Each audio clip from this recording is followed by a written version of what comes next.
حضرت علی رضی اللہ تعالیٰ عنہ کہتے ہیں کہ ایک روز رات میں رسول کریم صلی اللہ علیہ وآلہ وسلم نے نماز پڑھتے ہوئے اپنا ہاتھ زمین پر رکھا تھا کہ اس ہاتھ کی انگلی میں بچھو نے کاٹ لیا۔ آپ صلی اللہ علیہ وآلہ وسلم نے اپنی پاپوش مبارک کے ذریعے اس بچھو کو مار ڈالا، اور جب نماز سے فارغ ہوئے تو فرمایا کہ بچھو پر اللہ کی لعنت ہو، نہ نمازی کو چھوڑتا ہے نہ غیر نمازی کو، یا یہ فرمایا کہ نبی کو چھوڑتا ہے نہ غیر نبی کو۔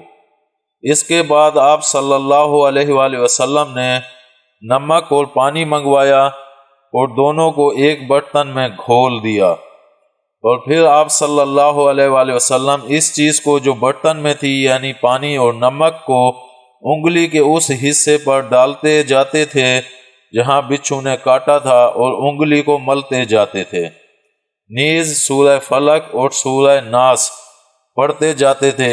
ان دونوں روایتوں کو امام بیہقی رحمۃ اللہ علیہ نے شعب الایمان میں نقل کیا ہے۔